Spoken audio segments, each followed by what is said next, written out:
et bienvenue sur Œil d'Actu. Voici la deuxième partie du reportage sur la ville où j'habite, Tanashi, qui se trouve à 20 minutes du centre-ville de Tokyo. On est toujours bien sûr dans Tokyo. Et donc la première partie, vous aviez vu un peu tout ce qui concerne la gare, puisque comme j'expliquais, tout commence à la gare et les petites ruelles commerçantes. Là, on va voir une petite partie un peu plus culturelle, où vous voyez derrière moi un petit temple bouddhiste. Donc on va aller voir un temple bouddhiste, puis un temple shintoïste.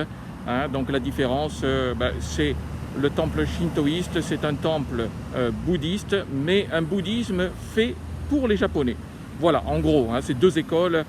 Le bouddhisme, école plutôt chinoise, shintoïste, école plutôt japonaise. Voilà, eh bien, écoutez, on se rejoint tout de suite pour visiter le temple qui est derrière, qui est le temple de Sojiji, qui est sur Tanashi, la ville où j'habite. Bien, sans plus tarder, nous allons découvrir le temple Sojiji de Tanashi. Encore une fois, c'est un temple bouddhiste et non shintoïste. Donc la grosse différence, c'est l'entrée. L'entrée ici, vous voyez que c'est une porte avec une belle lanterne. Et sur les côtés, il y a un peu deux dieux qui sont à l'entrée pour accueillir les fidèles. Et le temple shintoïste, il y a toujours un tori, cette porte très spéciale que vous verrez dans la deuxième vidéo. Voilà.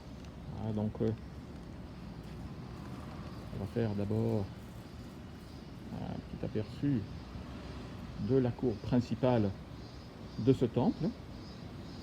Encore une fois, ce temple s'appelle le temple Sojiji de Tanashi. C'est un temple zen, c'est un temple zen, c'est de l'école zen, de l'école Soto. Et le premier temple, le temple original, puisqu'il y a toujours un temple original, a été créé en 1321.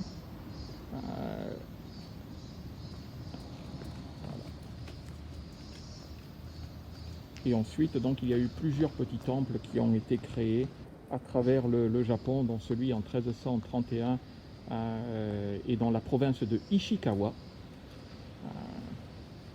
C'est sur la mer de Chine, à 2h30 de Tokyo. Et elle a été, cette école zen a été créée en 1321 par un prêtre bouddhiste du nom de Keizan Zenji. Voilà.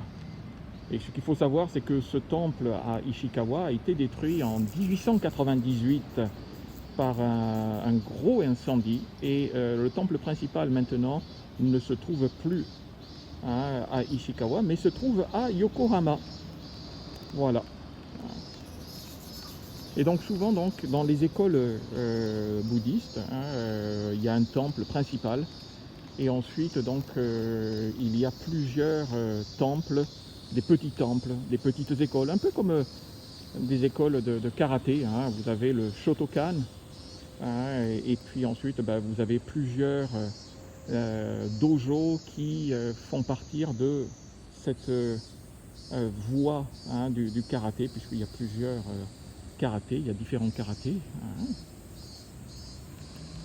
On voit ici un peu comment est constitué un temple bouddhiste. Il y a toujours un endroit où vous allez faire brûler de l'encens. Et au fond, vous avez la pièce principale, qui est le Butsudan. C'est généralement la pièce où il y a le Bouddha central. Et là, il y a toujours un endroit pour faire des offrandes. Alors aujourd'hui, bien sûr, c'est très calme. Nous sommes en milieu de semaine. Mais voilà un peu à quoi ressemble un petit temple bouddhiste. Alors celui-ci, il est très bien parce qu'il est vraiment à taille humaine. C'est parfait, on a vite fait le tour. Mais il y en a certains comme Hein, le temple original, il fait pas loin de 67 000 mètres carrés, donc il y a quand même une belle surface. Et ici, donc, on va s'avancer et vous allez voir quelque chose qui est très important dans tous les temples bouddhistes. Il y a toujours une cloche. Hein, voilà. Hein, donc là, on la voit bien. Il y a toujours une cloche. Et très important, donc, cette cloche, on l'a fait sonner le premier de l'an.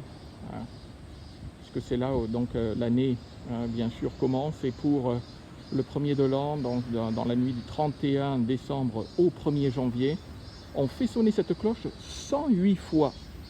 Hein, donc pourquoi 108 fois? Parce qu'on dit que dans une année, on fait 108 péchés. Voilà, donc c'est simplement, c'est pour un peu se faire pardonner de tous les péchés qu'on a pu faire. Voilà, alors écoutez, donc là cette fois-ci, c'est simplement pour vous montrer un peu comment est constitué un temple. Celui-ci il est bien parce qu'il est vraiment miniature et on voit un peu tout ce qui le constitue. Et là maintenant, donc nous allons aller voir le temple de Tanashi, mais le temple shintoïste, donc qui est un mouvement bouddhiste, mais qui a été créé par les Japonais. Voilà, à tout de suite. Bien, donc nous voici donc maintenant au temple de Tanashi, que nous appelons le Tanashi Jinja, ou shrine en anglais, qui veut dire temple. C'est un petit temple qui a été inauguré pour la première fois, on pense, au XIIIe siècle, et qui est arrivé ici donc à Tanashi. On l'a implanté à Tanashi en 1670. Voilà, alors là vous allez voir, il est plus petit que certains que nous découvrirons dans d'autres reportages, mais il est quand même important pour, en tout cas, les gens de Tanashi, et pas mal de gens même de Tokyo viennent ici en pèlerinage, si on peut dire. Donc c'est un endroit, le temple Tanashi, c'est un endroit où on vient pour prier pour les études, pour avoir une réussite scolaire, pour lorsqu'on ouvre un commerce également, donc c'est quand même important de venir se recueillir sur les commerces, et également aussi pour la santé. Voilà. Donc alors vous allez voir, donc ici ce qu'on en voit ici, la première porte d'entrée, on appelle ça un tori, donc c'est la porte d'entrée de chaque temple shintoïste. Et bien sûr, vous allez voir, la caméra va un peu se regarder vers le bas. Ne vous en faites pas, c'est pas un effet d'optique, c'est pas une erreur, mais c'est simplement que il faut, comme dans une église où on va se signer d'un signe de croix, au Japon, lorsqu'on rentre dans un temple, il y a ce respect par rapport aux ancêtres et aux dieux. Donc il va falloir donc simplement légèrement, je vais me prosterner. Voilà, uniquement, donc mon corps va faire à peu près 40, le haut de mon corps uniquement va se baisser à, je dirais, 30%, voire 45 degrés. Voilà, donc on va y aller.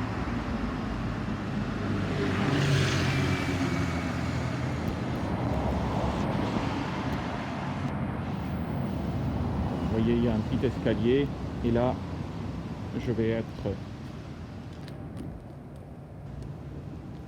Voilà, cette marque de respect qui est très importante.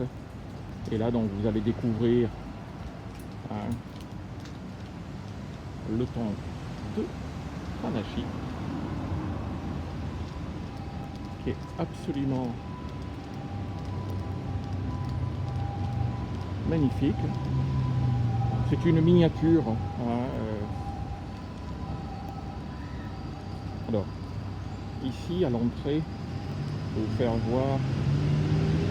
Donc ici, vous avez un peu des choses que tout le monde ne va pas pouvoir voir.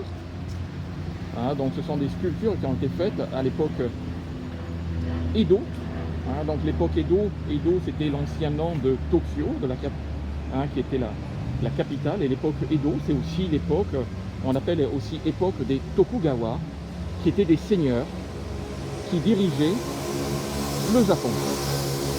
Voilà. Hein, donc, ici on voit des petites lanternes qui s'illuminent le soir. Et ici donc on voit le temple, toute l'enfilade de temples. Alors c'est un temple où il y a énormément de dieux, hein, il y a beaucoup de dragons. Hein. Vous allez voir, hein, bon on est dépaysé, hein, on voyage un peu dans le temps et dans ce qu'est le Japon. Alors bien sûr les pierres sont présentes, comme ici on voit une belle lanterne sur la gauche qui est vraiment presque une hauteur d'homme. Hein. Et bien sûr le bambou est présent avec une petite forêt de bambou.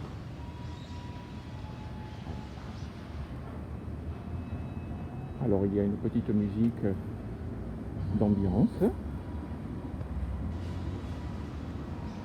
Et les gens viennent. Et bien sûr les gens sont masqués. Voilà. Donc sur chaque pierre, donc il y a toujours la possibilité de faire des dons.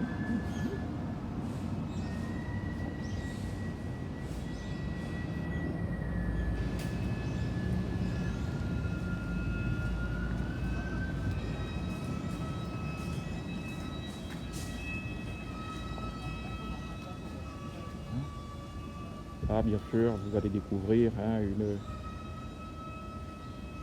une architecture qui nous est inconnue en Europe. Des jardins également, hein, donc ce sont des jardins très simplistes.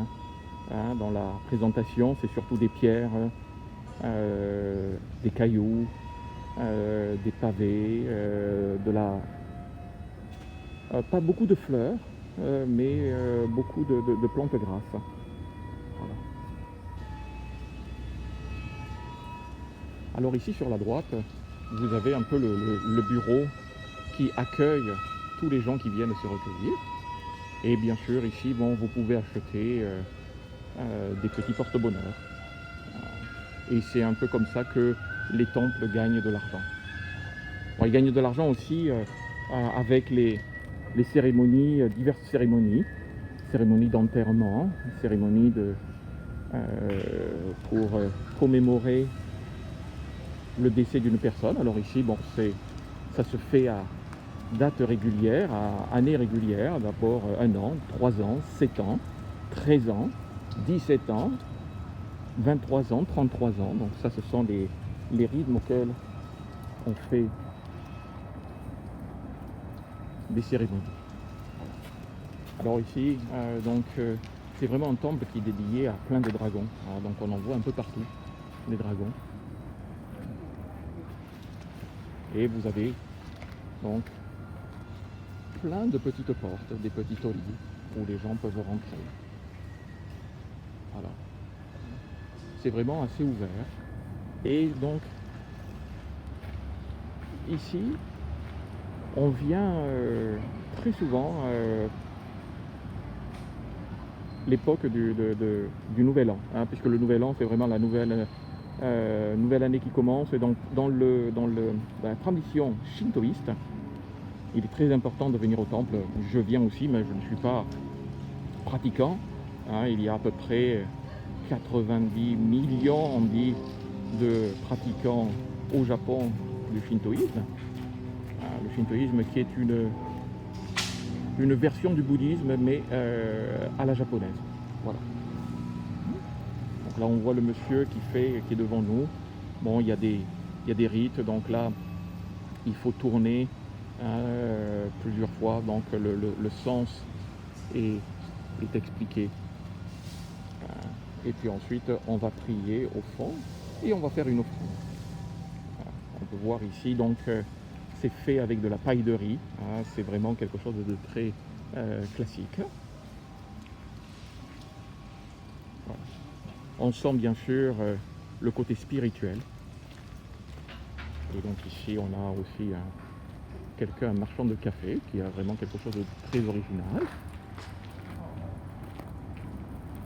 Et ici, donc des endroits où les gens peuvent s'asseoir, méditer.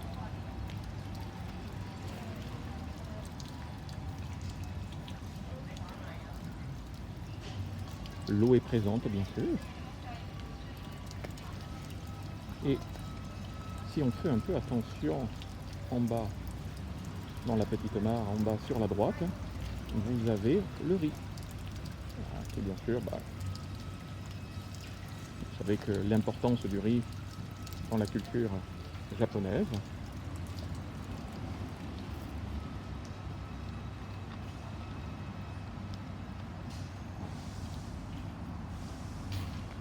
Là, je vais m'avancer pour vous faire voir aussi une autre part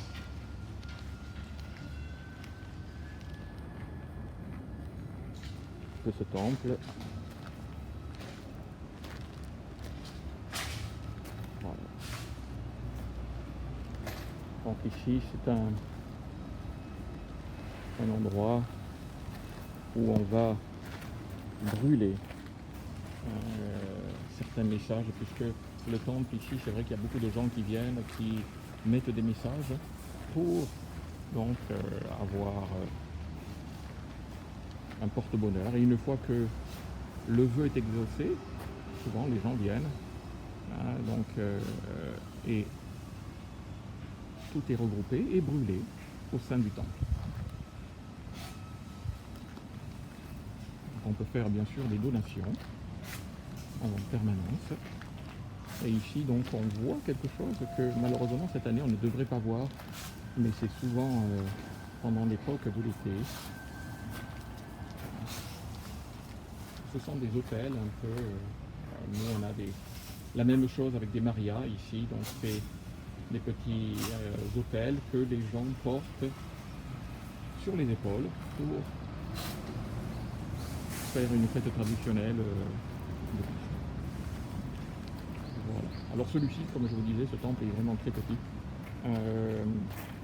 L'architecte qui a fait vraiment le bâtiment principal, donc c'est un architecte encore de l'époque Edo, hein, donc il a fait ça en 1850, puisque l'époque Edo, c'est une époque qui va de 1603 à 1868. Et après 1868, on est sur l'époque Meiji, donc l'époque Meiji qui annonce l'ouverture du Japon sur le monde, hein, et avec le retour de l'empereur, puisque jusqu'en 1868, c'est surtout les guerriers, les shoguns, les seigneurs guerriers qui dominaient le Japon. Et l'empereur existait toujours, hein, mais il avait une place différente. Voilà un peu pour le temple de Tanashi. Et juste une précision, oui, à l'intérieur, il y a un dragon en or qui est classé au patrimoine de Tokyo. Voilà, hein, comme patrimoine UNESCO, ici on a un patrimoine pour parler des choses merveilleuses que l'histoire nous a léguées. Voilà. Voilà, c'était le temple de Tanashi. J'espère que vous avez apprécié et nous allons passer à un autre endroit de Tanashi. Bien, écoutez, en tout cas, ici se termine donc la deuxième partie de mon reportage sur la ville de Tanashi où j'habite. Derrière moi, vous avez une vue de l'entrée du musée de l'époque Edo qui se trouve dans le parc de Koganei, que nous irons visiter lors d'une prochaine vidéo. Donc cet été, je vous promets qu'on ira le visiter. Voilà, en tout cas, écoutez, n'hésitez surtout pas à partager cette vidéo avec des amis qui aiment le Japon, qui aimeraient venir le découvrir. Posez-moi des questions, hein, j'adore y répondre, donc vous pouvez, dans le reportage, vous aurez la possibilité de faire un commentaire et j'y répondrai personnellement. Voilà, en tout cas, n'hésitez pas à continuer à nous suivre. également sur Instagram. Nous avons un Instagram Œil d'Actu où nous postons, en tout cas moi je poste régulièrement des photos du Japon et également on va commencer à poster des petites vidéos. Voilà, écoutez, en tout cas merci beaucoup, sayonara, au plaisir.